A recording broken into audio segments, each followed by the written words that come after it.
बहरहाल हिन जी दुगली पॉलिसी हूंदी आहे, असां सां हिकिड़ी ॻाल्हि कंदा आहिनि पर पुठ ॿी ॻाल्हि हूंदी आहिनि। बहरहाल जेकॾहिं हिननि जे भला वाइज़ी मौलवी खणी अहल इल्म न बि आहिनि, नबी करीम अलैहिस्सलाम जे हयातुल नबी हुजण जो इनकार था कनि त भला हिन में आलिम मरी त कोन विया हिननि में, उहे हिनखे सम्झाइनि, उहे हिनखे चवनि त तव्हां छिता छो थिया आहियो। मसलन हीउ जेको मशहूरु मसइलो थी वियो हमीद लुंड वारो, जंहिंमें नऊज़ बिल्ला चयो त इमाम हसन ऐं इमाम हुसैन अहल बैत न आहिनि, ऐं बाक़ाइदे चैलेंज कयईं त मां ₹1,00,000 इनाम थो ॾियां जेकॾहिं को साबित करे त इमाम हसन इमाम हुसैन ऐं हज़रत अली अहल बैत आहिनि। अॼुकल्ह माण्हू असांजा ई के माण्हू चवनि था यार कीअं चयो हूंदई, पर जेके तव्हां चाहींदो त मां तव्हांखे उहा कैसेट बि हाणे ॿुधाए सघां। उहा कैसेट तव्हां पाण ॿुधो जंहिंमें हुन खुल्लम खुल्ला लफ़्ज़ इहे चया आहिनि त नऊज़ बिल्लाह मिन ज़ालिक इमाम हसन इमाम हुसैन हज़रत अली अहल बैत न आहिनि।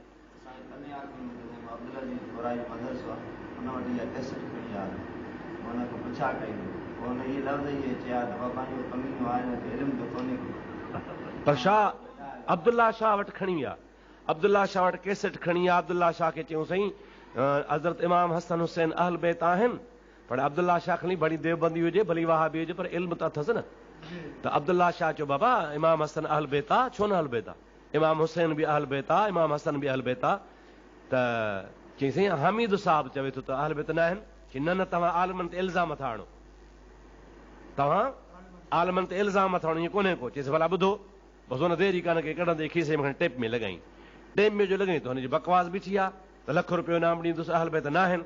त अब्दुल्ला शाह जा लफ़्ज़नि बाबाणी चरियो थी वियो अथव, हिनखे न घुरायो, देवबंदनि खे ख्वार थो करे,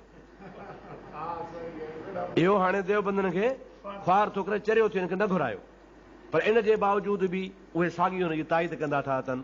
हाणे कुझु ॾिहाड़ा थींदा मां इन जी लुंड जी कैसेट ॿुधी, इन पासे को मेहरापुर ॾे न का तकीर कई आहे, उन में कंहिं माण्हू न उथी बि सुवाल कयो आहे त साईं तूं नबी पाक जे बचड़नि खे अहल बैत नथो मञी पियो।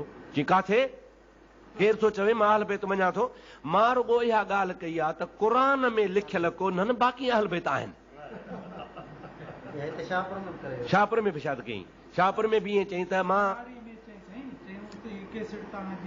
हा वॾो जलाल नंढो जलाल आहे न, उहो नंढो जलाल को नओं निकितो हूंदो, उन पंहिंजो नाले ते ॿियो उन चयो हूंदो, बाक़ी आऊं हीअं कीअं थो चवां। हा तो बहरहाल मतिलबु त जेकॾहिं ही इन ॻाल्हि जा क़ाइल न आहिनि ऐं हिननि जो अक़ीदो आहे त रसूलुल्लाह हयातुन नबी आहे, त फ़र्ज़ु आहे हिननि जे मौलवियुनि जो त पंहिंजी निवाइज़नि खे झलनि न, इनखे चवनि न बाबा तव्हां बकवास न कयो, तव्हां नबी करीम अलैहिस्सलाम जे हयाती जो इनकार न कयो।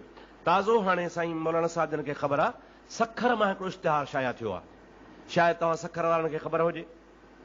सखर जे मस्जिद मां देवबंदनि हिकिड़ो इश्तिहार शाया कयो आहे त उलमाए अक़ाइद उलमाए देवबंद उनवान आहे, ऐं हेठि तव्हां अक़ीदा पढ़ो सभु अहले सुन्नत जा अक़ीदा, नबी करीम अलैहिस्सलाम खां इस्तिमदाद वठणु, औलिया अल्लाह खां मदद घुरणु, औलिया अल्लाह क़ब्रुनि में ज़िंदा वग़ैरह आहिनि। न ॿियो आहे जेको हुननि अक़ाइद उलमाए देवबंद जे नाले सां जी, असां वटि आहे कापी हुनजी, असां वटि कापी आहे। बाबा शुक्र आहे हिनखे मोहम्मद यूसुफ खे सरकार, मोहम्मद यूसुफ खे चओ हे चाबी वठि, ऐं उहो जेको देवबंदनि सखर वारनि छपरायो आहे न अक़ाइद उलमाए देवबंद जो इश्तिहार, उहो खणी आहे ॾेखारियां दोस्तनि खे, अवां उहे अक़ीदा पढ़ो, बाबू खे पाणी को पीआरे। उन्हनि में बाक़ाइदगी सां उन्हनि अक़ीदनि जी ताईद कई आहे जेके अक़ीदा असांजा ई आहे। मां सम्झां थो त 99% हुननि असांजे अक़ीदनि मुताबिक़ लिखिया, हिकिड़ी का ॻाल्हि मामूली हूंदी थोरी घणी उन में फ़र्क़ु आहे, तक़रीबन इहे लिखिया अथनि। अच्छा मूंखे पोइ वरी हाणे मां वियुसि सखर 2-3 महीना थींदा, मुफ़्ती मोहम्मद इब्राहिम साहब जन ॿुधायो मूंखे, मुफ़्ती साहब मोहम्मद इब्राहिम ॿुधायो त इन इश्तिहार छपजण खां पोइ ख़ुदि देवबंदनि में इख़्तिलाफ़ थी पियो आहे, बाबा हाणे जेके छपजी विया छपजे, ॿिया न छपियो, ख़्वार था थियो, हाणे बसि तव्हां हाणे न छपरायो, हाणे इहे तव्हां हाणे सुन्ननि खे ताईद था करायो, हे अक़ीदा असांजा हुननि जा हिकु जहिड़ा गॾिजी वेंदा, सुठो न आहे। बहरहाल तो अर्ज़ु करण जो मक़सदु इहो आहे, मूंखे हिकिड़ी ॻाल्हि अध में रहिजी वई जेका मां न ॿुधाए सघुसि तव्हांखे, उहा ॿुधाइणु ज़रूरी आहे तव्हांखे, पोइ मां पंहिंजे मौज़ू ते मोटी थो अचां। मां तव्हांखे अर्ज़ु कयो त मां हुन इब्न तैमिया जी पाण फतावा घुराई, अॻे त पढ़ंदा हुआसीं साईं मुफ़्ती साईं मोहम्मद सालिह से रहमतुल्लाह अलैह ॿुधायो ॿियनि किताबनि मां, पर पोइ मां हुनजो ओरिजिनल किताब घुरायो जेको मूं पाण पढ़ियो आहे, ईअं असां वटि हिते मौजूदु आहे ऐं तव्हां ॾिसी सघो था पिया। उन फतावा शेखुल इस्लाम में माज़ अल्लाह सुम माज़ अल्लाह हुन नबी करीम सल्लल्लाहु अलैहि वसल्लम जे रोज़े शरीफ़ जे तरफ़ सफ़र करे पंधु करे वञण खे मासियत लिखियो। माना जेको माण्हू पंहिंजे मुल्क मां या किथां बि इरादो करे चवे त मां मदीने थो वञा ऐं मदीने वञण जी नियत इहा करे त मां रसूल करीम सल्लल्लाहु अलैहि वसल्लम जे रोज़े शरीफ़ जी ज़ियारत करण थो वञा, त इहो इब्न तैमिया लिखे थो त इहो कबीरो गुनाह आहे। ऐं जीअं इंसान कंहिं ज़िना जे तरफ़ वञे, शिरक जे तरफ़ वञे, कंहिंखे क़त्ल करण जे लाइ वञे, कंहिं बि गुनाह जे इरादे सां वञे, पोइ विख विख ते हुनखे गुनाह थींदो। त अहिड़े तरीक़े सां जेको रसूल करीम अलैहिस्सलातु वस्सलाम जे रोज़े शरीफ़ जी नियत करे वेंदो त हुनखे विख विख ते गुनाह थींदो। पोइ जॾहिं मां इहो किताबु फतावा शेखुल इस्लाम पढ़ियो, पोइ मुंहिंजे दिलि में ख़्यालु थियो, मुंहिंजो उस्ताद मोहम्मद साल 20 साल अॻे गुज़ारे वियो आहे ऐं जेकर साईं हाणे जहिड़ो हुजे हा त मां साईं खे किताबु ॾेखारियां हा, चई तव्हां पे चयो त हुनजी मग़फ़रत थींदी, हाणे निभागे जी कीअं मग़फ़रत थींदी?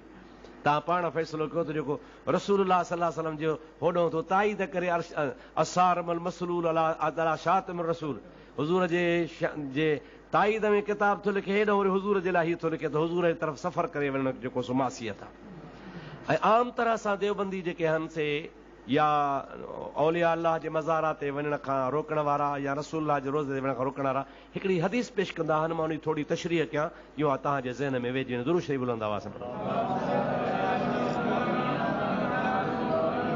पाणी थधो न आहे असां ही इस्तदलाल कंदा आहिनि उन हदीस पाक मंझां जंहिंमें नबी पाक ला तशुद्दुर रिहाल इल्ला इला सलास मसाजिद, पाण करीमन अलैहिस्सलाम जन फरमायो आहे त तव्हां सामान ॿधी सवाइ 3 मस्जिदनि जे ॿिए पासे न वञो। बैतुल मक़दस वञी सघो था, मदीने तय्यबा जी मस्जिद नबी ॾे अची सघो था, या बैतुल्लाह अची सघो था। हाणे इन वजह ही चवंदा आहिनि त नबी पाक जॾहिं मनो फरमाई आहे त काॾे बि सफ़र जी नियत सां सामान ॿधी तव्हां 3 मस्जिदनि खां सवाइ ॿिए पासे न वञो, जे वेंदो त बि गुनाह आहे। हाणे तव्हां रसूलुल्लाह जे रोज़े ॾे वञो था, हदीस में रोज़े जो ज़िक्र कोन्हे, तंहिंजे करे तव्हां जेकॾहिं मदीने वञो त मस्जिद नबवी जी नियत कयो, छो त मस्जिद जो हुकुम आहे हिते, बाक़ी तव्हां रसूलुल्लाह जे रोज़े जी नियत न कयो।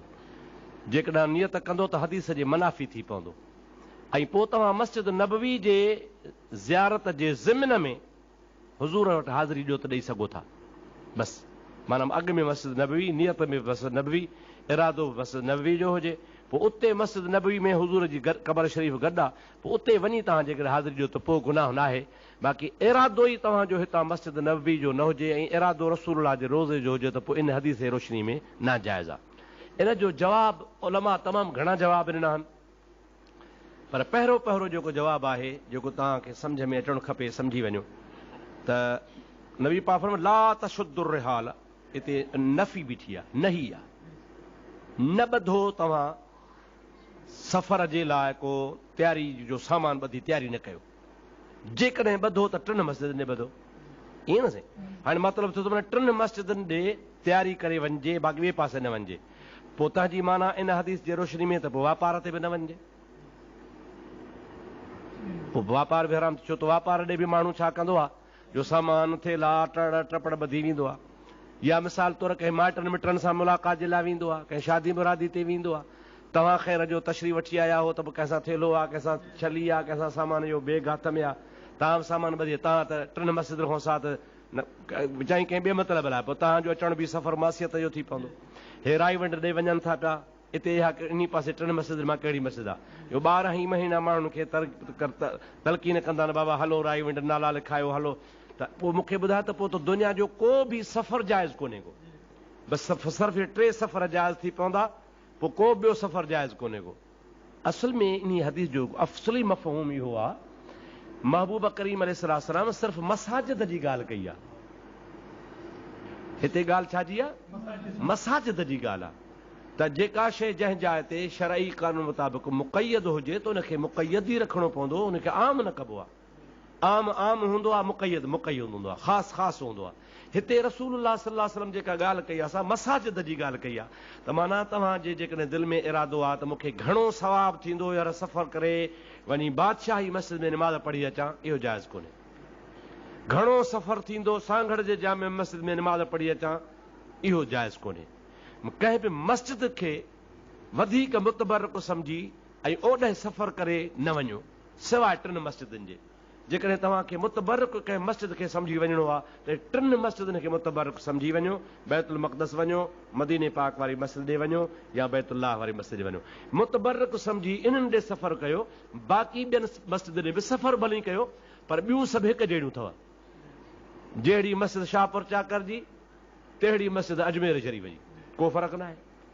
जहिड़ी मस्जिद दिल्ली जी, तहिड़ी मस्जिद बगदाद शरीफ़ जी, को फ़र्क़ु न आहे। जहिड़ी मस्जिद करबला शरीफ़ जी, तहिड़ी मस्जिद भिट शाह जी, को फ़र्क़ु न आहे। मसाजिद में को फ़र्क़ु न आहे। बाक़ी जेकॾहिं मसाजिद में फ़र्क़ु आहे, मरातब में फ़र्क़ु आहे, त सिर्फ़ु 3 मस्जिदनि में आहे। छो त उन्हनि जे लाइ नस क़तई बीठी आहे त पाण करीम ने फरमायो आहे त बैतुल मक़दस में नमाज़ पढ़ंदड़ खे 25,000 जो सवाबु मिलंदो, बैतुल मदीने शरीफ़ जी मस्जिद में 50,000 जो सवाबु मिलंदो, मस्जिद हरम पाक वारी में नमाज़ पढ़ण सां 1,00,000 जो सवाबु मिलंदो। त इहे 3 मस्जिदूं आहिनि जंहिंजी फज़ीलत नस सां साबित आहे। तव्हां जेकॾहिं इन 3 मस्जिदनि ॾे जेको तव्हां सफ़र कयो त उहो तव्हां इन नियत सां कयो त इनखे नस सां फज़ीलत मिलियल आहे। बाक़ी ॿियनि मस्जिदनि ॾे सफ़र भली कयो, पर सवाब जे घटि वधि जे नियत सां सफ़र न कयो। सफ़र जी मनो आहे कान।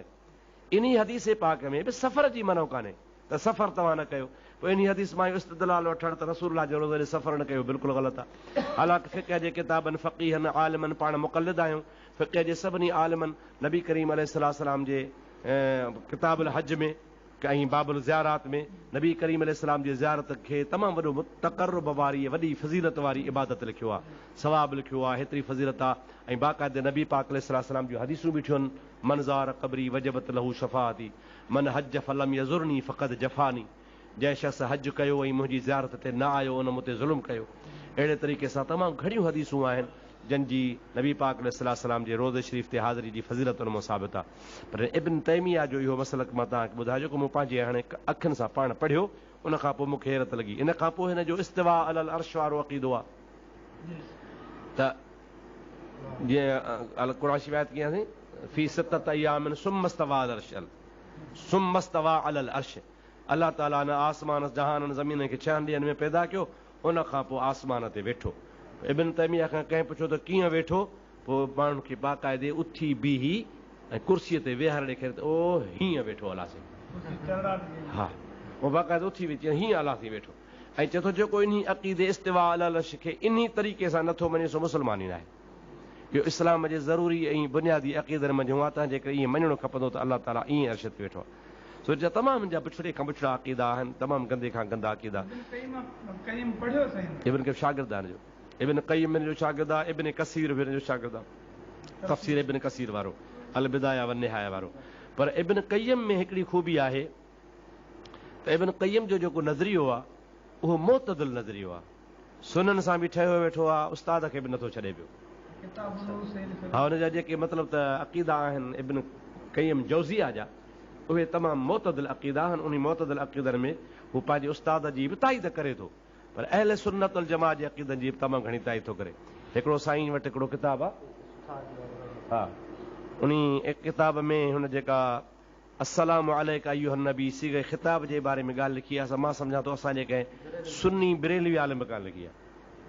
बैरूत खां किताबु छपियल आहे, साईं जे लाइब्रेरी में आहे, साईं मूंखे ॾेखारियो, मां पाण पढ़ियो। हुन में हुन लिखियो आहे त अस्सलामु अलैका अय्युहन नबी चइबो आहे, या अस्सलातु सलाम अलैका या रसूलुल्लाह चइबो आहे। ऐं ॿियो चइबो आहे अल्लाहुम्मा सल्ली अला सय्यदना मुहम्मद कमा सल्लैता अला इब्राहिम व अला आलि इब्राहिम चइबो आहे। त नबी पाक अलैहिस्सलाम जे मथां जॾहिं दुरूद पढ़िजे थो त दुरूद में इहा दुरूद इब्राहिमी पढ़िजे ऐं ख़िताब जो सीगो न चइजे। त उन जे बारे में लिखे थो त अलाह ताला जो सलात जो बि हुकुम आहे ऐं सलाम जो बि हुकुम आहे, ॿई हुकुम आहिनि। अलाह से फरमा सल्लू अलैहि व सल्लिमू, मुंहिंजे नबी पाक ते सलात बि पढ़ो ऐं सलाम बि पढ़ो। त चए थो सलात इहा ई आहे, अल्लाहुम्मा सल्ली अला मुहम्मद कमा सल्लैता अला इब्राहिम व अला आलि इब्राहिम न कमी तुंहिंजी सलात इहा ई आहे। लेकिन सल्लमू जेको आहे, सलाम जेको आहे, उन जी तक़ाज़ा ई आहे सलाम थींदो ई तॾहिं जॾहिं ख़िताब जे सीगे सां चइजे। जे ख़िताब जे सीगे सां न चइबो त सलाम थींदो ई न, छो त सलाम जी तक़ाज़ा इहा आहे, सलाम जो मफ़हूम इहो आहे, सलाम थींदो ई तॾहिं जॾहिं अॻे ख़िताब सां चए अस्सलामु अलैकुम चइजे। त नबी पाक जे मथां जेको सल्लमू आहे, इन जी तक़ाज़ा ई पूरी तॾहिं थींदी जॾहिं चवणो पवंदो अस्सलातु सलाम अलैका या रसूलुल्लाह चवणो पवंदो। इहा ख़ुदि इब्न जौज़िया लिखी, इब्न क़य्यिम जौज़िया लिखी आहे। इहे ॻाल्हियूं हिननि जे किताबनि में आहिनि। हाणे मुंहिंजो चवण जो मक़सदु इहो आहे देवबंदीअ त असांजे लाइ वधि खां वधि हिन दौर में नुक़सानकार साबित थी रही आहे। इन जे करे जो हुन जा ज़ाहिरी आमाल जेके आहिनि उहे असांजे अमलनि सां मिलनि जुलनि था। मसलन निमाज़ जो तरीक़ेकार आहे, निमाज़ जो नमूनो आहे, सूरत वग़ैरह सभु आहे। तंहिंजे करे तव्हां उलमा खे खपे त हुननि जा बुनियादी अक़ीदा पढ़ो, हुननि जा जेके बि किताब आहिनि ख़ासि तौर सां उनखे मुतालो कयो, ऐं वरी उन्हनि जे तरदीद में जेके असांजे आलिमनि किताब लिखिया आहिनि, ख़ासि तौर सां जीअं तक़वियतुल ईमान आहे, बुनियादी किताबनि जो इहो आहे। उन तक़वियतुल ईमान खे तव्हां पढ़ो, पर तक़वियतुल ईमान ख़ाली न पढ़ो, तक़वियतुल ईमान सां गॾु अतियबुल बयान ज़रूरु पढ़ो, जेको जी अल्लामा नईमुद्दीन साहब मुरादाबादी रहमतुल्लाह अलैह जेको तक़वियतुल ईमान जे रद में किताब लिखियो आहे, अतियबुल बयान, उहो ॾाढो बहितरीनु किताबु आहे। क़ुर पाक जी आयतुनि सां अहादीस मुबारका जे रोशनी में हुननि जी हर हिकु लफ़्ज़ ब लफ़्ज़ जी हुन तरदीद लिखी आहे। आला हज़रत जा किताब जेके आहिनि से थोरा दक़ीक़ ज़रूरु आहिनि, पर उन जे बनस्बत मुफ़्ती अहमद यार जा किताब जेके आहिनि से आहे साॻी ॻाल्हि, पर थोरो सलीस लिखियल आहिनि। जहिड़ो तहिड़ो माण्हू तकड़ में आला हज़रत जे किताब खे सम्झी न सघंदो। हुन में हिकिड़ा क़ज़िया बुज़ुर्ग ऐं अहिड़ा हुन में बुज़ुर्ग ठाहे थो क़वाइद ऐं क़ाइदा जो जल्दी माण्हुनि खे ज़हन में नथी ॻाल्हि वेहे। तंहिंजे करे मुफ़्ती अहमद यार साहिबु रहमतुल्लाह जो किताब जेको आहे जाल हक़ अल अमन वल उला, अहिड़ा किताब उन जा तव्हां पढ़ंदो त तव्हांखे वहाबियत जी सुठी ख़बर पइजी वेंदी। ऐं इन खां अलावा ॿियो जेकी अॼुकल्ह आम तरह सां ई एतिराज़ कनि था पिया, हाणे ताज़ो 14 रबीउल अवल शरीफ़ जे जलसो साईं इब्राहिम जान जे ॻोठ, मूंखे ख़बर पई त पीर साहिब इब्राहिम जान जे ख़िदमत में कोई फज़लुर रहमान आयो हो। उते जेका गुफ़्तगू थी उहा त गुफ़्तगू वहाबिन जे फ़ाइदे में कान वई, बल्कि वहाबिन जे नुक़सान में हुई। पर ॿिए ॾिहाड़े ते हुन अख़बार में बयानु ॾेई छॾियो त सरहंदी हज़रात जो ऐं देवबंदी हज़रात जो पाण में ठाह थी वियो। पीर साहिब हालांकि ॿिए ॾिहाड़े ते हुनजी तरदीद करे छॾी त को बि ठाह कोन थियो आहे, तव्हांजा अक़ीदा कुफ़री आहिनि, असांजा अक़ीदा सुन्नत जमायत वारा आहिनि। बहरहाल हुननि जो मक़सदु हो त भला जेकॾहिं ॿियो न त बि कम अज़ कम असां वेंदासीं 4 माण्हू त चवंदा यार पीर साहिब वटि वियो, ख़राबु हुजे हा त पीर साहिब छो अचणु ॾिएसि हा। उते मूंखे पीर इब्राहिम जान जे फर्ज़ंद साईं मोहम्मद अयूब जान सरहंदी साहिब ॿुधायो त बाबा साईं जॾहिं चयो हिनखे फज़लुर रहमान खे त तव्हां असांखे दावत था ॾियो त अचो त दीनी कमु गॾिजी कयूं। फज़लुर रहमान पीर साहिब खे चयो त तव्हां ई असां गॾिजी कमु कयूं दीन जो। पीर साहिब हुनखे फरमायो त ठीकु आहे, तव्हां असांखे दावत ॾियो था त दीनी कमु गॾिजी कयूं, पर तव्हांजे अकाबरीन जूं जेके कुफरिया इबारतूं आहिनि उहे काॾे वञनि। त हू एॾो चालाक सां सियासी माण्हू, चालाक माण्हू, पठान माण्हू जेके चालाक, पीर साहिब खे चई आप हमारे बुजुर्ग हैं, आप हमारे मुर्शिद इमाम रब्बानी की औलाद हैं, आप निशानदेही करते जाइए, बताते जाइए कि कौन कौन सी कुफरिया इबारात हैं, हम निकालने के लिए तैयार हैं, अपनी किताबों से हम निकाल देंगे, बताएं वो कौन कौन सी इबारात हैं। हाणे हिन हिकिड़े क़िस्म जो पीर साहिब खे धोखो ॾिनो। हाणे पीर साहिब सादो माण्हू आहे, पोढ़ो माण्हू आहे, वॾी उमिरि जो माण्हू, 80-85 साल जी उमिरि जो आहे, मुंहिंजी ॻाल्हि ते ख़ुशि थी वेंदो त वाह वाह वाह वाह, हाणे हे किताबनि मां कुफरिया इबारतूं कढनि था। पर इत्तक़ू मिन फ़िरासतिल मोमिन फ़इन्नहु यंज़ुरु बिनूरिल्लाह, मोमिन खे अल्लाह ताला नूर जी हिकिड़ी फ़रासत ॾींदो आहे, जंहिंजी ख़बर कंहिंखे कान्हे का, तॾहिं हुज़ूर फरमाइनि था उन खां डिॼंदा कयो। पीर साहिब हुनखे फौरन चयो त मौलाना आप किस किस की इबारात निकालेंगे? इबारात कुफर की लिखी है अशरफ अली, निकालेंगे आप, फायदा क्या हुआ? लिखी है कासिम नानोतवी और निकालेंगे आप, फायदा क्या? आपकी किताब थोड़ी है, जिसकी किताब है वो तो मर गया, निकाले तो वो निकाले ना जिसने कुफर किया। तुमने तो कुफर नहीं किया, तुम उनके कुफर की तायद करते हो।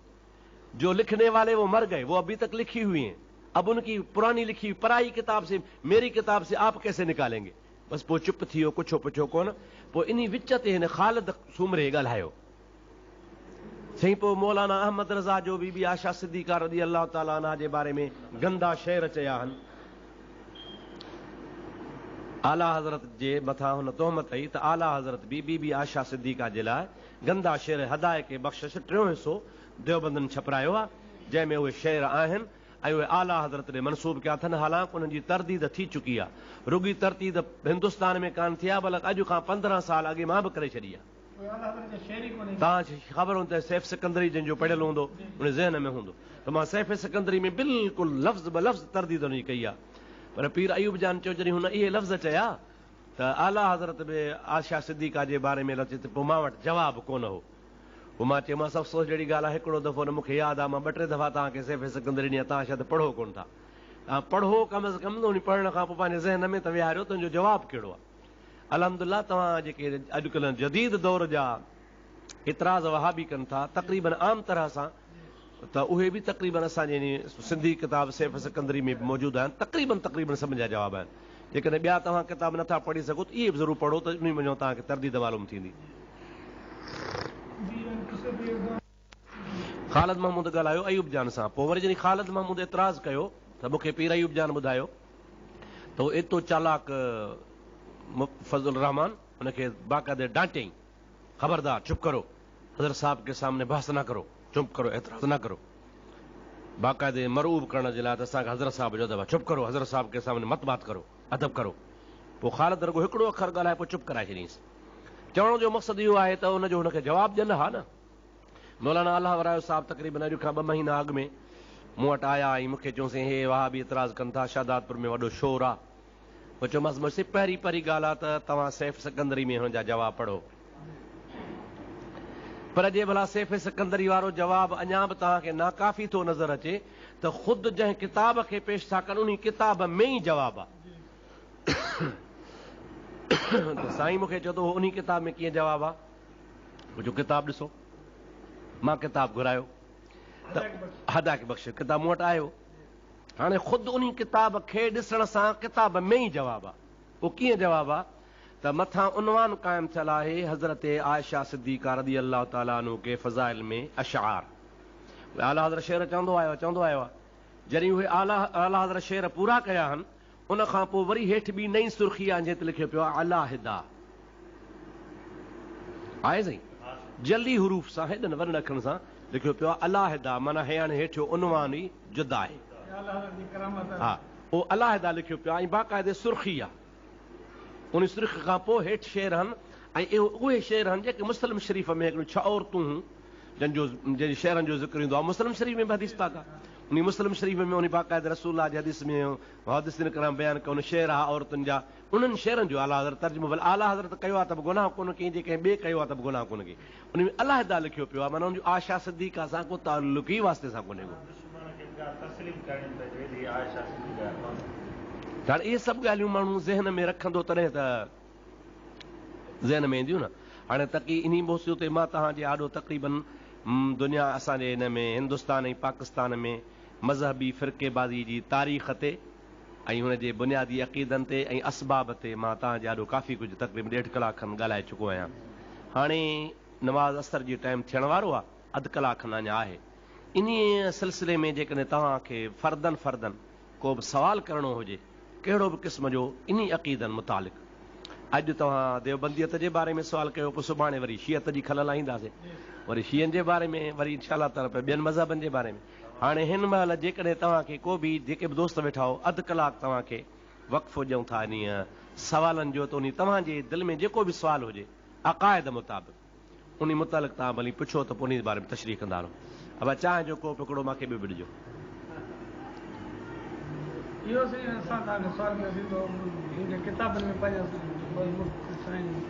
हा मां हिन जो सुवाल जो तव्हांजो मफ़हूम सम्झी वियुसि तव्हां चओ था त हू था चवनि त भॼी वियो पर मां थो चवां तव्हांजी ख़िदमत में त देवबंदनि जेका बि तारीख़ लिखी आहे इस्माइल शहीद जी उहे ख़ुदि उन में तज़ब्ज़ुब जो शिकार आहिनि हिकिड़ा था चवनि त मैदान छॾे भॼी वियो हिकिड़ा था चवनि त न उते मारिजी वियो हिकिड़ा था चवनि त उहो बाक़ाइदे इमाम महदी वांगुरु ग़ाइब थी वियो आहे वरी ईंदो इहे सभई हाणे टिनी ॻाल्हियुनि खे त उहो वाह बि पाण साफ़ कनि असांजो त अक़ीदो आहे त उन्हनि खे उते बाक़ाइदे पठाणनि मारे जहन्नम वासिल करे छॾियो अच्छा ॿी तव्हांखे मज़ेदार ॻाल्हि ॿुधायां मुंहिंजो भाउ नज़ीर अहमद नालो आहे हुनजो कराची में मुलाज़िम आहे PI में हुनजी नौकिरी आहे शुरू में हुनखे असां नौकिरी वठी ॾिनी हुई चकवाल में मोहम्मद ख़ान जो दौरु हो पोइ नौकिरी कान पई मिली पोइ असांजो जेका मिले सा पोइ हुनखे नौकिरी चकवाल हलियो वियो उते चकवाल में ओवरसीज़ एम्प्लॉइज़ हिकिड़ी कंपनी आहे, उन्ही जे स्कूल में पढ़ाईंदो हो, मास्टर थी टीचर थी वियो चकवाल। पोइ उते चकवाल जे दोस्तनि सां गॾिजी नज़ीर अहमद ईअं परते सरहद जे दौरे ते विया, जीअं दोस्त वेंदा आहिनि टूर ते। पोइ मुंहिंजो भाउ ॻाल्हि पियो करे की असांजे उते वियासीं, उते असांखे ॿुधाऊं त बाबा हिते सैयद अहमद बरेलवी ऐं इस्माइल देहलवी जी क़बरूं आहिनि हिते। पोइ मुंहिंजे भाउ चयो त मूंखे शौक़ु थियो त भला इबरत जे हिसाब सां ॾिसी अचूं त कहिड़ी हालत में आहिनि क़बरूं हुननि जूं। पोइ नज़ीर अहमद ॻाल्हि ॿुधाए जो उते वियासीं त उते पठान मुजावर वेठा हुआ। तो उन ते पठान हिकिड़ी ॻाल्हि कई, चई हमारे मौलाना इस्माइल साहब का शहीद साहब का ख़बर है। पोइ वरी पुछियोमांसि मां भोग करे त भला असांजे सिंध में त रवाज आहे त फंडरूं ॾींदा आहियूं, बाबा फलाणे जी मिसाल तौर समन सरकार जो अछो कुकुड़ ॾींदा आहियूं, ऐं ॼाम साहब जो ॿकरो ॾींदा आहियूं, भिटाईअ जी फंडर ॾींदा आहियूं, हर हिकु पीर जो जुदा हूंदो आहे, दस्तगीर जो सवा कसीरो ॾींदा आहियूं, रोज़े धणी जो टको बासींदा आहियूं। अहिड़े तरीक़े सां पीरनि जूं जुदा जुदा रस्मूं रवाज आहिनि। हिन मौलाना इस्माइल जी का करामत आहे जो पंहिंजूं मुरादूं तव्हां पठण? हा वो करता है। क्या करता है? कि बोला हम इनके लिए मन्नत मानते हैं नस्वार के डबली का।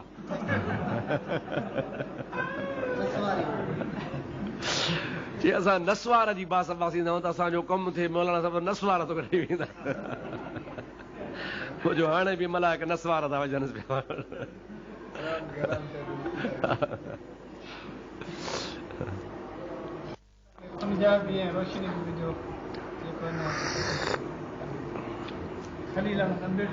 हाँ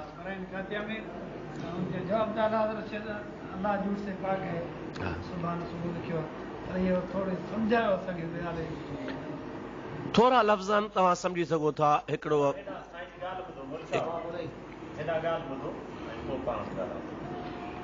सवाल कयो आहे साईं मौलाना मुलाबस साहिब जन त मशहूर मसइलो आहे खलील अहमद अम्बेठवी जो, देवबंदी मौलवी आहे, उन्हीअ ऐं ॿियो रशीद अहमद गंगोही जो। उन ॿिन्ही रशीद अहमद गंगोही पंहिंजे किताब में लिखियो आहे फतावा रशीदिया में, ऐं खलील अहमद अम्बेठवी बि लिखियो आहे। उन्हनि लिखियो आहे त अल्लाह ताला जे लाइ कूड़ ॻाल्हाइण मुमकिन आहे। इन मसइले जो नालो रखियो अथनि इम्कान किज़्ब बारी ताला। इम्कान तव्हां सम्झी सघो था, मौलवी आहे इम्कान मुमकिन मां वरितल आहे, किज़्ब कूड़ खे चइबो आहे, माना अल्लाह ताला जे लाइ कूड़ ॻाल्हाइण मुमकिन आहे। हाणे असांजे अक़ाइद जे किताबनि में जीअं मिसाल तौर शरह मवाक़िफ़ आहे या शरह मक़ासिद आहे, शरह अक़ाइद खां वॾा किताब आहिनि। अल्लामा अदुद्दीन जो लिखियलु आहे, ॿियो अल्लामा तफ्ताज़ानी जो लिखियलु आहे। त उहे शरह मवाक़िफ़ ऐं शरह मक़ासिद में मसइलो आहे हिकिड़ो, पर उन जो नालो इम्कान किज़्ब न आहे, उन जो नालो आहे ख़ल्फ़ वईद। छाजो? ख़ल्फ़ वईद। हाणे हेॾे तवजो फरमायो। हिकिड़ी ॻाल्हि आहे, अल्लाह ताला जल जलालू अमन वालू फरमाईंदो आहे त मां फलाणे माण्हूअ खे, फलाणे किरदार करण वारे खे, फलाणे अमल करण वारे खे जहन्नम में विझंदुसि। इहो वईद आहे, माना अज़ाब आहे, अज़ाब अल्लाह ताला तुंहिंजो वाइदो थो करे। छाजो? त हुनखे दोज़ख में विझंदुसि। ॿियो हूंदो आहे अल्लाह तबारक व तआला जल जलालु मन वालो फरमाईंदो आहे त जेको शख़्स नेकी करे, नमाज़ पढ़े, हज करे, तंहिंखे जन्नत ॾींदुसि, उनखे मां अल्लाह तबारक व तआला जन्नतुल फिरदौस में अदा। इहो बि अल्लाह तबारक व तआला जो वाइदो आहे। हू आहे वईद, ही आहे वाइद। छो त वईद चइबो आहे अज़ाब जे वाइदे खे, ऐं वाइदो चइबो आहे सवाब जे वाइदे खे। त इन्ही बारे में असांजे मुहक़िक़नि, आलिमनि, अक़ाइद जे किताबनि वारनि बुज़ुर्गनि, ख़ासि करे शरह मवाक़िफ़ वारे ऐं शरह मक़ासिद वारे लिखियो आहे त अल्लाह ताला जल जलालू अमन वालू जेकॾहिं कंहिंसां वईद जो वाइदो करे त उन जो ख़लफ़ मुमकिन आहे। कीअं? कंहिंखे चवे थो दोज़ख में मोकिलींदुसि, पर पोइ वरी पंहिंजे फज़ुल ऐं रहम सां हुनखे न मोकिले त इहो मुमकिन आहे।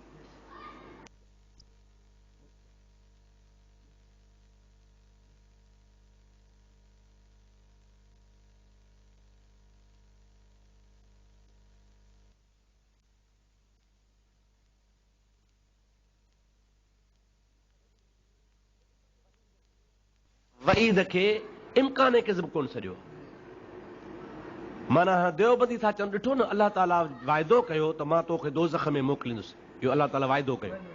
उन्ही वाइदे करण खां पोइ वरी ख़ुदा ताला फज़ुल करे महिरबानी करण खे दोज़ख में नथो मोकिले त माना गोया अलाह ताला कूड़ ॻाल्हायो न। हालांकि कूड़ सां कूड़ जी इहा तारीफ़ न आहे। कूड़ हमेशह चइबो आहे वाक़े जे ख़िलाफ़ ॿुधाइणु। वाक़ियातन जेका ॻाल्हि थी वञे ऐं उन जी मिसाल तौरु तव्हां हिते आया आहियो ऐं को ॿाहिरि वञी चए त मौलवी कोन आया आहिनि, इहो कूड़ आहे। माना तव्हां वाक़ियातन आया हो, तव्हांजे अचण खे को इनकार करे त तव्हां न आया हो, इहो आहे कूड़। अलाह ताला जे ज़ात बाबरकात लाइ इहो मुमकिन ई कोन्हे त को वाक़ियातन का शइ थी चुकी हुजे ऐं अलाह ताला उन में कूड़ ॻाल्हाए, इहो मुमकिन ई कोन्हे। लेकिन ख़ल्फ़े वईद मुमकिन आहे ऐं उहो ख़ल्फ़े वईद खे आलिमनि इम्कान किज़ब कोन लिखियो आहे, बल्कि ख़ल्फ़े वईद खे उलमा किराम फज़ुल लिखियो आहे। त ख़ल्फ़े वईद अलाह जो फज़ुल आहे जो कंहिंखे पंहिंजे फज़ुल सां जहन्नम जी धमकी ॾेई न मोकिले, इहा संदसि महिरबानी आहे। लेकिन वहाबी इन जॻह ते बज़द आहिनि त न इहो ख़ल्फ़े वईद जेको आहे सो इम्कान किज़ब आहे। अलाह ताला जे ॻाल्हाइण जो कूड़ ॻाल्हाइण जो इन में इम्कान आहे। अलाह ताला कूड़ ॻाल्हायो जो हुनखे चई मां तो दोज़ख ॾे मोकिलियुसि ऐं नथो मोकिले, इहो कूड़ थी पियो। हालांकि अलाह सी क़ुर पाक में फरमायो वमन अस्दक़ु मिनल्लाहि क़ीला, ॿिए हंधा वमन अस्दक़ु मिनल्लाहि हदीसा। ॿ ॻाल्हियूं, अलाह खां वधीक कंहिंजी ॻाल्हि सची कान्हे, अलाह खां वधीक कंहिंजो कौल सचो कोन्हे। नंबर 3 त तव्हां सभई ॼाणो था, अहले इल्म आलिम आहियो त कूड़ ऐब आहे, नुक्स आहे। कूड़ ॻाल्हाइणु ऐब आहे ऐं अलाह ताला हर नुक्स खां पाक आहे। पोइ जॾहिं अलाह तबारक व तआला नुक्स खां पाक आहे त लाज़िमन नतीजो त कूड़ ऐब आहे। अलाह ताला हर ऐब खां पाक आहे। मंतकी जुज़िया तव्हां ख़बर आहे त नतीजो छा निकितो, अलाह ताला कूड़ खां पाक आहे। अलाह ताला जल जलालो मन वालो नुक्स खां ऐब खां हर तरह खां पाक आहे। तंहिंजे करे हू सिर्फ़ु इन धोखे में मुग़ालते में आहिनि। ऐं वॾी ॻाल्हि आहे, मज़े जी ॻाल्हि आहे त मां हाणे किताबु लिखियो पियो रमज़ान शरीफ़ में, मुंहिंजो किताबु लिखियलु त हो पर उनजी तरतीब ॾिनल कान हुई, सदे सिकंदरी जे नाले सां। कासिम मौलवी मास्तर सूमरे किताबु लिखियो हो हिकिड़ो, सच जी सुञाण। उन सच जे सुञाण जो जवाबु आहे सदे सिकंदरी, जंहिंमें इम्कान किज़ब जो मसइलो आहे। पोइ मां इम्कान किज़ब जे मसइले ते थोरी तहक़ीक़ कई, पोइ साईं वटि किताबु रखियलु हो फतावा इमदादिया, पोइ मां उहा घुराई। फतावा इमदादिया में मां ॾिठो त हुननि हवालो ॾिनो आहे शरह मवाक़िफ़ जो, पर मूंखे हैरत लॻी त एॾा वॾा हरामी ऐं हेॾा पाण खे वॾा आलिम सॾाइनि था जो नालो मथां शरह मवाक़िफ़ जो ऐं इबारत जा 2 अखर शरह मवाक़िफ़ जा, हेठि 10-12 अखर सिटरूं पंहिंजा हथरादू अखर ठाहे लिखी अरबी ठाहे। मां चयो केॾा धोखेबाज़ ऐं ख़ाइन आहिनि, हिनखे इहा बि ख़बर कान्हे का त इल्मी दुनिया में ख़यानत कयूं था। सुभाणे को किताब असांजे बूथ में हणंदो भला हे किताब में इबारत आहे कान का, हिक जी ॿी पंहिंजे हथ लिखी ठाहे खणी विया आहिनि। मूंखे त हैरत लॻी ॾाढो, अशरफ अली थानवी जो हेॾो सारो मोकिलियो ऐं उनखां पोइ अशरफ अली जी फतवा जी वरी जेका तरतीब ॾिनी आहे असां मौलवी मुफ्ती शफ़ी देवबंदी ॾिनी आहे। ऐं मौलवी शफ़ी देवबंदी पाकिस्तान जो मुफ्ती आज़म पाकिस्तान सॾाईंदा हुआ। उन भाॻे पोइ साॻा अखर कटे कुटे शरह मवाक़िफ़ में हुनजो नालो निशानी कोन्हे को, मुतलिक़ बाबे में अखर मथियां 2 सिटरूं आहिनि, बाक़ी ॿिया हथरादू पंहिंजा ठाहे लिखी वियो। सो इम्कान किज़ब जो ख़ल्फ़े वईद सां वास्तो कोन्हे। ख़ल्फ़े वईद मुमकिन आहे ऐं इम्कान किज़ब नामुमकिन आहे। कुल शइ अलाह ताला कुल शइ ते क़ादिर आहे, बिल्कुलु असांजो अक़ीदो आहे। लेकिन तव्हांखे ख़बर आहे त शइ छा मां वरितल आहे? शइ मशीयत मां वरितल आहे। जेका शइ चाहे अलाह ताला इन अलाह अला कुल शइ का, जेका शइ चाहे उन ते क़ादिर आहे। छा अलाह ताला कूड़ चाहींदो? कूड़ अलाह जी चाहत ई कान्हे का, त पोइ कूड़ शइ में शामिल ई कोन्हे को। शइ में शामिल कोन्हे त इन अलाह अला कुल शइ क़दीर में लागू ई कोन थो थिए। शइ मशीयत मां वरितल आहे, हर शइ ते क़ादिर आहे, माना हर मशीयत ते क़ादिर आहे। जेका शइ अलाह चाहींदो उन ते क़ादिर आहे। अलाह ताला कूड़ खे चाहे कोन थो, तंहिंखे कूड़ ते क़ादिर ई कोन्हे को।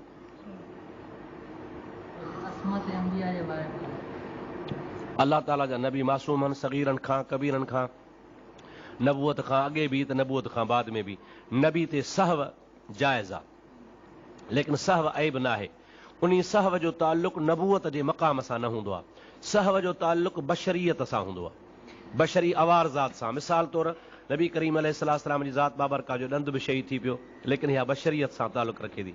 हुज़ूर करीम अलैहिस्सलाम जन पोढ़ा बि थिया, बशरीयत सां ताल्लुक़ रखे थी। हुज़ूर सल्लल्लाहु अलैहि वसल्लम खे बुखार बि कॾहिं ईंदो हो, मथे में बि सूरु पवंदो हो, या मौत जी ॻाल्हि आहे, मौत बि ज़ाहिरी तारी थियो, इहो बि बशरीयत थिए। इहे सभु शयूं बशरीयत सां लागू आहिनि, जंहिंजो शान नबूअत ऐं मक़ाम नबूअत सां ताल्लुक़ ई न आहे। हिकिड़ो मुफ्ती साहिबु आहे, अल्लामो आहे, वॾो बुज़ुर्ग आहे, सैयद आहे, अहल बैत आहे, सादात आहे, हा असांजे लाइ वॾो मुतबरक आहे, पर फुरड़ी निकिरी पियसि रत थी पूई थी गड़ थी पियो हाणे गंद थो वहे ईअं कोन चयो हल हेॾे अलाह में मुफ़्ती साहिब खां पूई थी वहे मुफ़्तीअ सां पूई जो तालुक़ु न आहे उन पूई जो फट जो तालुक़ु खल सां आहे गोश्त सां आहे बशरियत सां आहे उनजे मुफ़्ती हुजण सां हुनजे मक़ाम सां कोन्हे त नबी करीम अलैहिस्सलाम जो जेको मक़ाम नबूअत आहे उन सां कंहिं बि गुनाह जो तालुक़ु न आहे सहव जो तालुक़ु सिर्फ़ु उनजे बशरी सां आहे बशरी आवारज़ात जीअं इंसान खे निंड ईंदी आहे त सहव बि थी सघे थी पई लेकिन उन जे लाइ बि नबी करीम अलैहिस्सलाम जन फरमायो आहे त जेका मूंखे सहव तौरु भुल थींदी आहे उहा बि इन लाइ कराई वेंदी आहे त जीअं तव्हांजे लाइ सुनत बणिजी पवे तव्हांजे लाइ सुनत बणिजी पवे जेकॾहिं मां सहव न थिए ऐं तव्हांखे भुलिजी न ॾेखारियां त तव्हां सुभाणे कीअं सहव अदा कंदव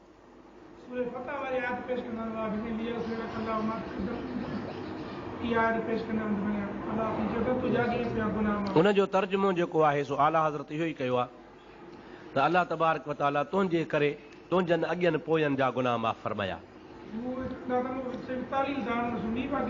तालील कान्हे न इहा जेका आहे माना असां कान कई आहे आला हज़रत खे 100 साल बि कोन थियो आहे लेकिन इन माना लिखण वारा असां वटि तफ़सीर मौजूदु पिया आहिनि जेके 8-8, 900 साल अॻु जा लिखियल आहिनि इमाम शाफ़ई रहमतुल्लाह ॿी सदी जो बुज़ुर्ग आहे न उन बि इहा माना थो करे जुनैद बग़दादी बि इहा माना कई हज़रत ख्वाजा जुनैद बग़दादी रहमतुल्लाह बि इहा माना कई मशाइख़ उज़्ज़ाम बि इहा माना कई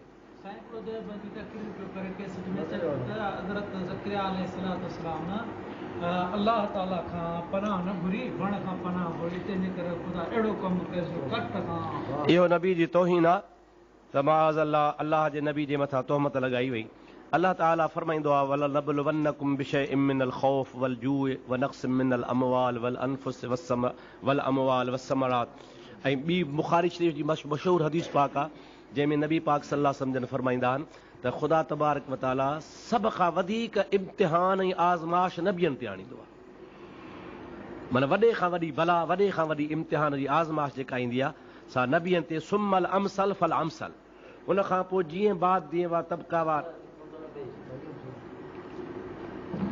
हा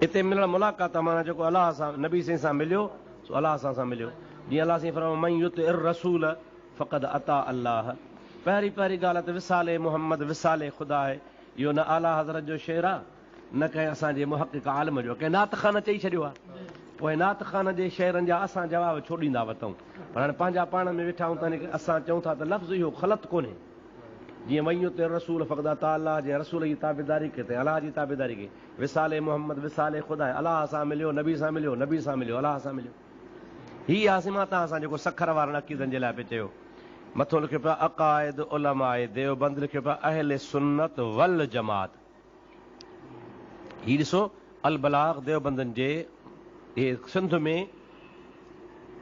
में दारुल उलूम देवबंद आई मदरसो कराची वारो मदरसो सम्झो त दारुल उलूम देवबंद जो जी शाख आहे हिकिड़ो देवबंद हिंदुस्तान में आहे ॿियो देवबंद कराची में अथनि वॾे खां वॾो ही अथनि मदरसो दारुल उलूम देवबंद ऐं वॾा हिन जा आलिम आहिनि तक़ी उस्मानी रफ़ी उस्मानी हे उन्हनि जे ज़ेर निगरानी किताब रिसालो निकिरे थो मुफ़्ती मोहम्मद रफ़ी उस्मानी मुफ़्ती तक़ी उस्मानी ऐं उन्हनि जी गिरामरदानी ॾिसो अहल सुन्नत वल जमात हालांकि खपे हा अहलुल सुन्नत अहल खां पोइ अल सुन्नत जे मथां अलफ़लाम अचे हा सुन्नत जे मथां अलफ़लाम अचे हा त पोइ वल जमात चइजे हा कॾहिं कॾहिं असां बि सहव कंदा आहियूं इन जे करे अवां बि थोरो एहतियात कंदा कयो अहले सुन्नत व जमात लिखंदा कयो अहले सुन्नत व जमात जेकर जे वल जमात लिखो त पूरी अल सुन्नत ते अलफ़लाम अहलुल सुन्नत वल जमात हाणे हिकिड़ी त ॻाल्हि हिननि जी हाणे हीअ अक़ीदा ॾिसंदा वञूं अक़ाइद उलमाए देवबंद अहले सुन्नत वल जमात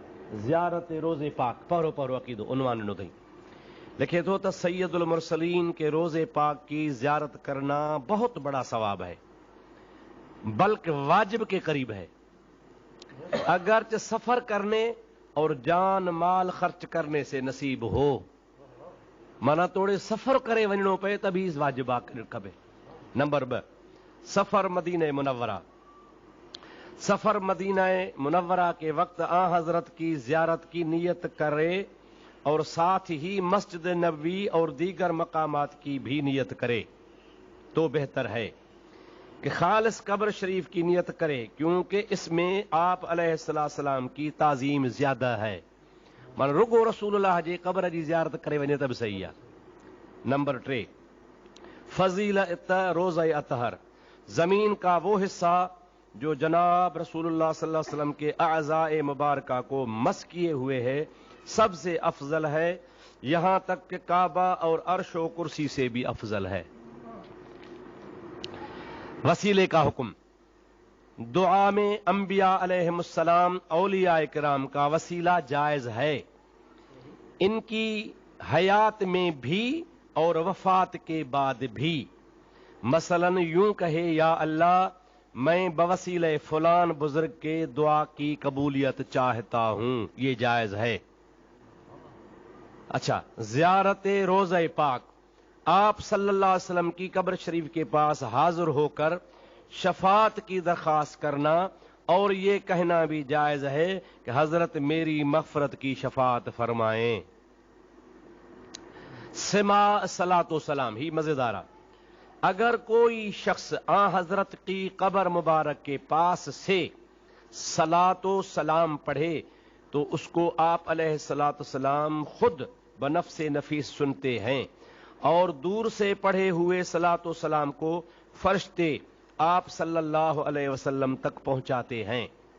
عقیدہ حیات النبی، حضرت صلی اللہ علیہ وسلم اپنی قبر شریف میں زندہ ہیں، اور آپ علیہ السلام کی حیات جسمانی مثل حیات دنیوی کے ہے، بلا مکلف کے، اور یہ صرف روح مبارک کی زندگی نہیں جو سب آدمیوں کو حاصل ہے، روح کی نہیں بلکہ جسم کے ساتھ۔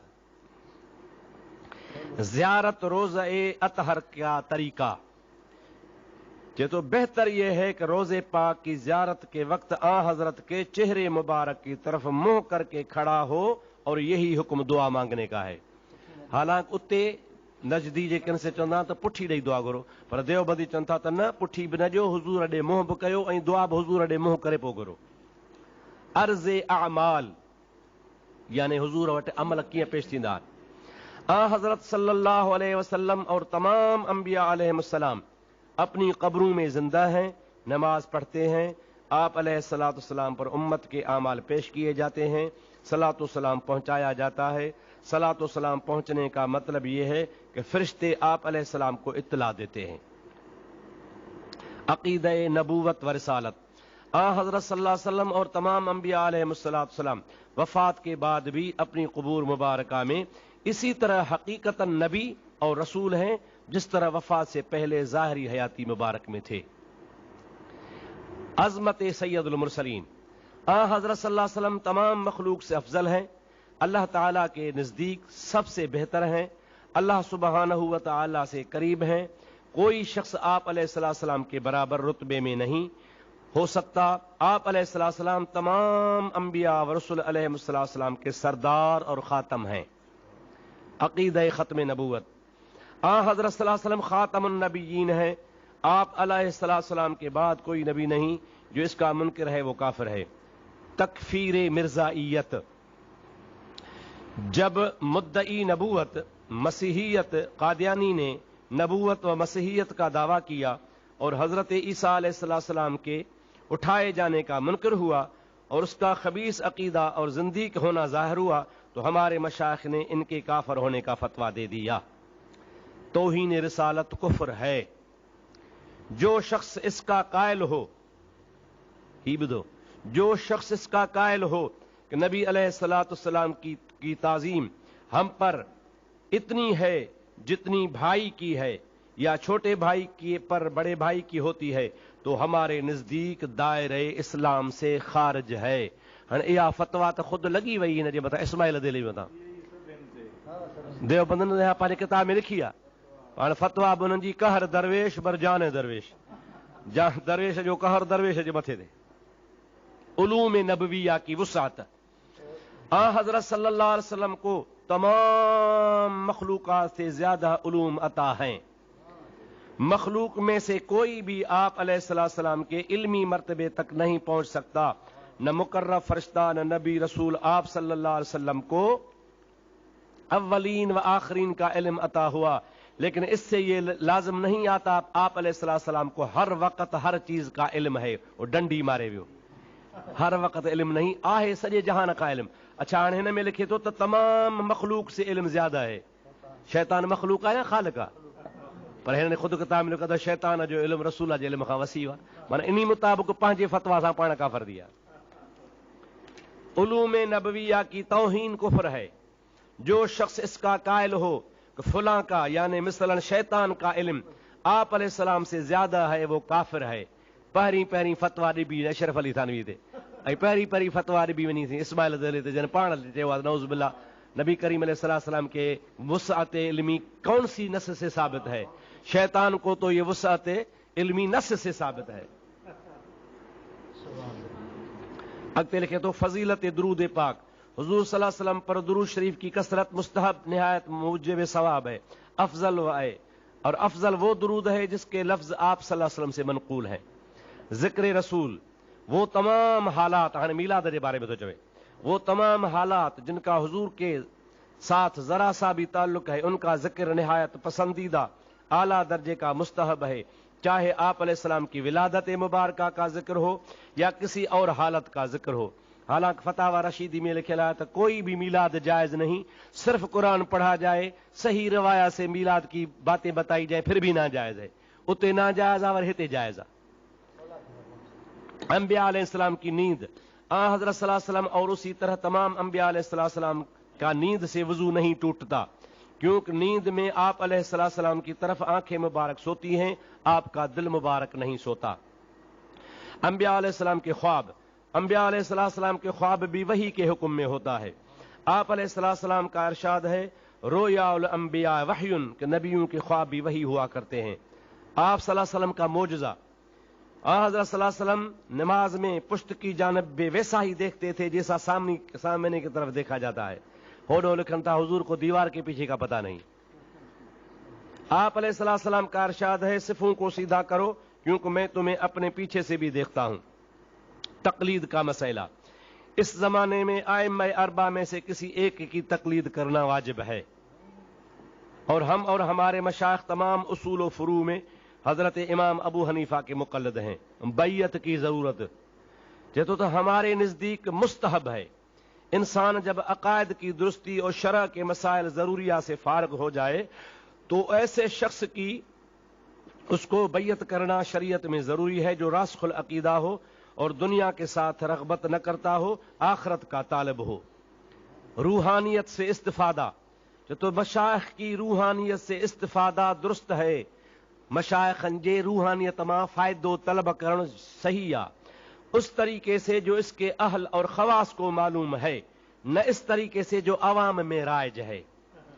عقیدہ صدق باری تعالی، اللہ تعالیٰ جے لا عقیدو تو رکھے کہ امکان کذب وارو، حالانکہ ہکڑو عقیدو ہن میں کھائی آن جیکو لکھیو تھن ت نبی کریم علیہ السلام جی مسجد نبوی میں کہڑی بھی کنڈ میں او بھلی سرباٹ سان سلام پڑھے تا حضور پاण ٻدھندا آن، کہڑی بھی کنڈ میں ہوجے۔ حالانکہ مسجد نبوی الائے کیتری جو 10 لکھ مانو ہانے نماز پڑھی سگھن تا، پر وہ لکھیو ہن میں کٹے ویا آن، تد من وہ اشتہار میں آہے تو کہڑی بھی کنڈ میں ویہی رسول اللہ جے متھا صلاۃ و سلام پڑھے تو وہ بھلی سرباٹ سان چھو نہ پڑھے پر حضور صلی اللہ علیہ وسلم اتاں بھی ॿुधनि था पिया۔ हाणे अक़ीदा हिननि जा हिकिड़ा ही आहिनि। असांजा मुफ़्ती साहब रहमतुल्लाह अलैह जन फरमाईंदा हुआ त वहाबियत ऐं देवबंदियत जा हाथी वारा ॾंद अथव, ॾेखारण जा हिकिड़ा खाइण जा ॿिया। माना माण्हुनि खे ॾेखारनि हिकिड़ी ॻाल्हि था, अक़ीदो रखनि ॿियो था। हाणे हिननि अक़ीदनि जे रोशनी में अवां हिन जूं तक़रीरूं ॿुधो, ज़मीन आसमान जो फ़र्क़ु आहे। हिननि जा मौलवी अहिड़ो गंद था कनि पिया, तक़रीरुनि में माज़ अल्लाह अहिड़ी गुस्ताखी था कनि पिया, तमामु गुस्ताखी था कनि, गुस्ताखी था कनि बराबरि। हा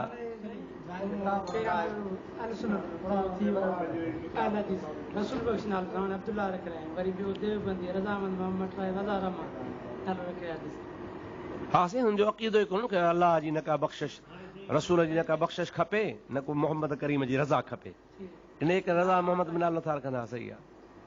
माज़ अल्लाह सुम माज़ अल्लाह हिननि जे फतावा रशीदिया में लिखियो पियो न पीर बख्श, रसूल बख्श, मोहम्मद बख्श, अब्दुल नबी, अब्दुल रसूल नाला सभु हराम नाजाइज़ आहिनि।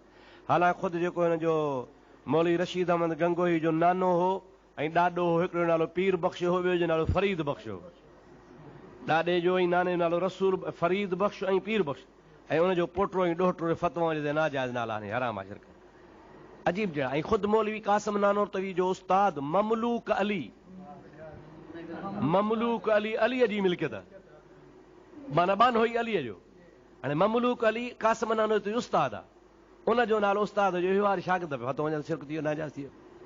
अलाह ताला रहम फरमाए। हक़ीक़त में हिकिड़ो गुमराही जो टोलो पैदा थियो ऐं हुज़ूर सल्लल्लाहु अलैहि वसल्लम जेको ॿुधायो हो त यक़रऊन क़ुरआन वला युजाविज़ु तराकीहिम यख़रुजून मिन अद्दीन कमा यख़रुजु सहम मिन रमिया, बिल्कुलु हिननि जे मथां सही सही हदीस पाक अचे थी। ऐं जेका निशानी ॿुधाई वई त मथे कूड़ियल ॾाढियूं ड्रिघियूं, मथे ते निशान नातल जबहत व गायरुल ऐनन, अखियूं जूं अंदरि पेठला ऐं मुशम्मिरुल अज़ार, कांचियूं जूं छिकलियूं। अवां ॾिसो त पूरो पूरो नक्शो तबलीगी जमायत वहाबी जे मथां पूरो पूरो थो अचे। उहो हदीस ते जो अमल उन हदीस जे रोशनी में ॾिठो वञे त बिल्कुलु उहे माण्हू आहिनि।